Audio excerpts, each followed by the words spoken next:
কি এলো? আমি ওর ফোন ছিনতে করলাম, ও আমার পিছে আসলো না কেন? ভাই, আমি যে আপনার ফোনটা ছিনতাই করলাম, আপনি আমার পিছে দৌড়াইলেন না কেন?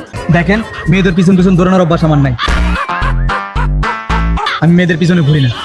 ভাই, এজন্য আমি আপনার ফোন ছিনতাই করছি, অ্যাটলিস্ট আমার পিছে তো দৌড়াবেন। তো কি হয়েছে? আপনি মেয়ে না?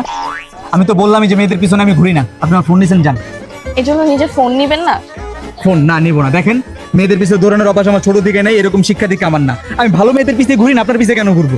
দরকার নেই, যান। আপনি আপনার কাজ করেন, যান। ঠিক আছে ভাই, আপনার ফোন আপনি নেন। না, লাগবে না ফোন, আপনি যান। ভাই, আপনার আমার পিছে দৌড়াইতে হবে না, আপনি ফোন নেন। না না, আপনি আমার ফোন নিছেন না, নেন। আমি মেয়েদের পিছনে দৌড়াই না, আপনি যান। ভাই, আপনার ফোন আপনি রাখেন, আপনার আমার পিছে দৌড়াইতে হবে না, আমি গেলাম। এই ফোন আমি নিব না। আপনি আমার ফোন যেহেতু একবার নিছেন, এটা আপনার কাছে থাকবে, আপনি যান। ভাই, আপনি আপনার ফোন রাখেন, আপনার আমার পিছে দৌড়ে আপনার ইমেজ নষ্ট করতে হবে না, আপনি রাখেন। হ্যাঁ ভাই,